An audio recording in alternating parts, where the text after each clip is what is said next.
Hello, Holly. Hi, Jamie. How are you doing? Doing good over here. How about you? Yeah, I'm doing really well. Thank you so much for having coffee with me today. I have my Excited little to morning chat. coffee here. So first of all, perhaps you could just tell everyone a bit about who you are, what you do. That would be great. Awesome. Okay. My name is Jamie Alger, and I live in Austin, Texas. I'm a therapist in Austin, Texas. So I do in person work with human beings at a counseling center.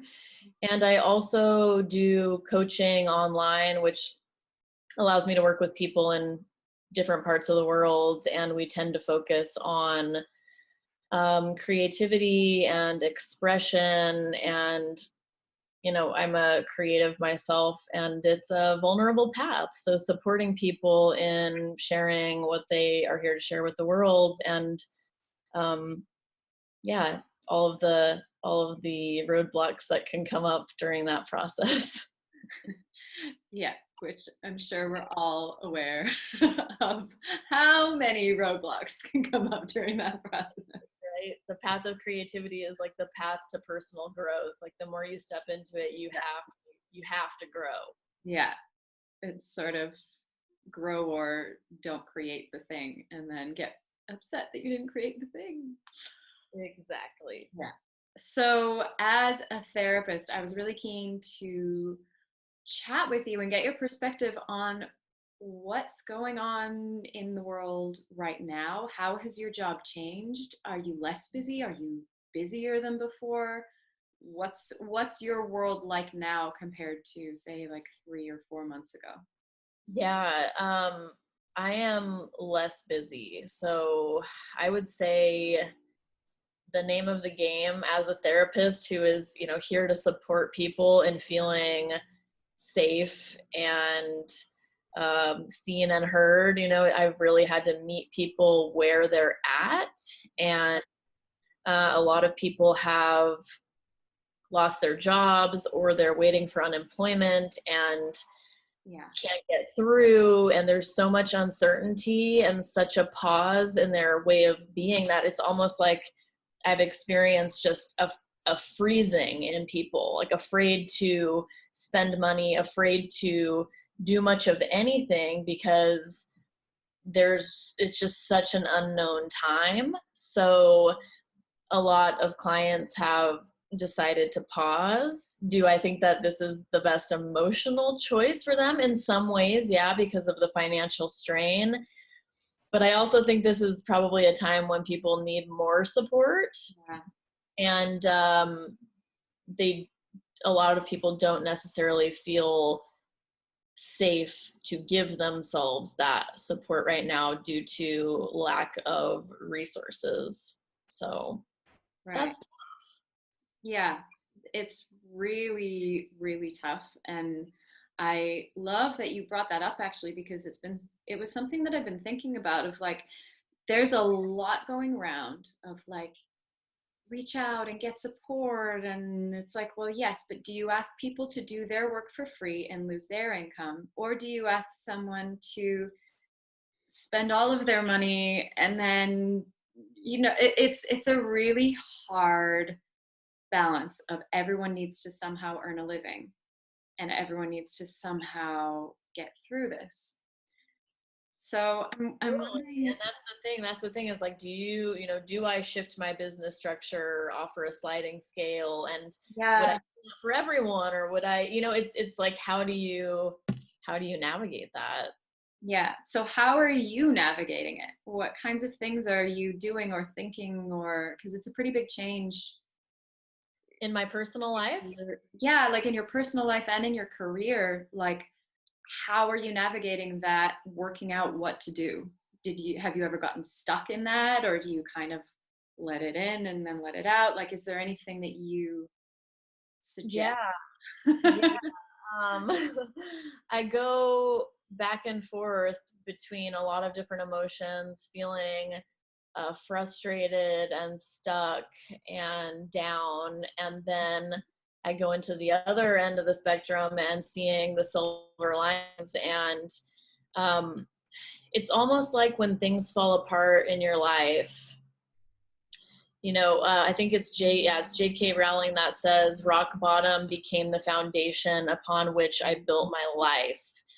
And I think times like this don't come along often, where a lot is just taken and pulled apart, and then you have the space to actually rebuild. And I guess my main focus right now is to use the slowness of this time and the space in this time to ask myself, like, how did I like the way I was living my life? And are there things I would want to do differently? How can I recreate from a place that is really taking good care of myself? I can get into a workaholic type mode where I say yes to everything and I'm doing all the things and my time and energy is scattered all over.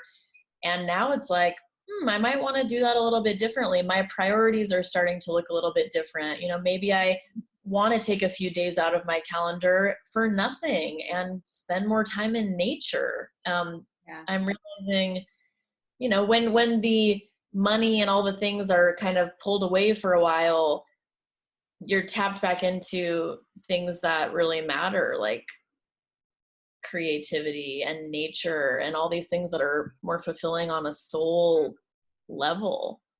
Yeah, completely agree.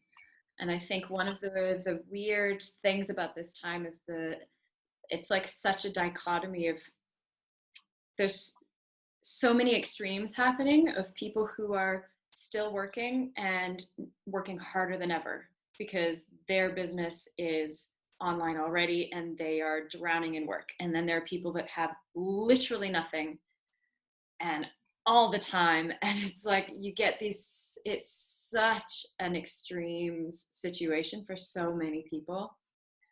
Yeah. And watching that, right? Like, on one hand, it's like, do I want to use this time to step into creating and create the thing? Or do I want to rest and see what comes through? That's kind of the swinging of the pendulum. Yeah. Oh, Totally. So final quick question, for people who are sort of in a similar situation to you, in that you offer a service, you charge for that service, but it's also a service that everyone needs right now and may not be able to afford. I'm just wondering if you have any advice or how you've been dealing with it, or things that people might want to consider when they're making those decisions of like, do I offer this for free and help, or do I keep my fees the way they are? Like, just any kind of advice for anyone who's in that same situation.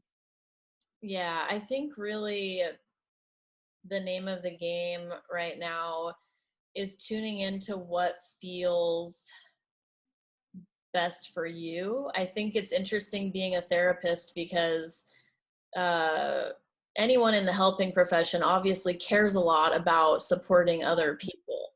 And yet, as therapists, we are all going through this same experience, right? Like, we're dealing with our own fears and insecurities and the unknown. And so I guess asking yourself, if you can be a little bit flexible and you want to do that and you feel like you are in a place emotionally to be able to offer that, to offer maybe some kind of sliding scale, then great. But if you're like, you know what, I'm actually going through a lot of my own stuff too, and I can't really afford to create drastic changes and try to save the world right now, that's okay too.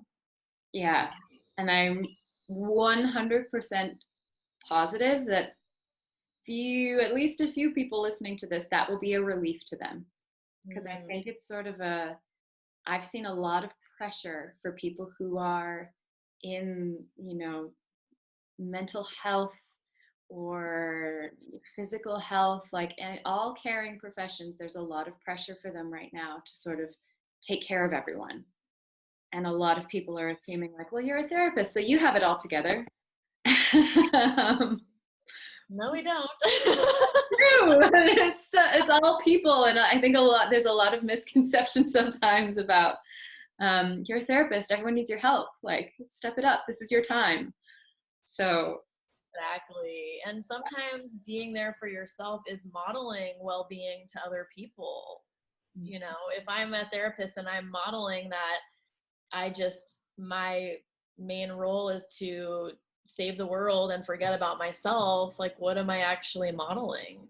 yeah, and I think that that should be put in like bold capital letters on the top of like every that you can, you know, I mean, this interview, the whole thing, it's for the Love Yourself project. Like, you have to look after yourself if you want to be able to affect the world in a positive way.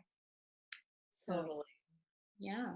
Thank you for looking after yourself so that you can keep looking after everybody else. Oh, it's been a long journey. Learning.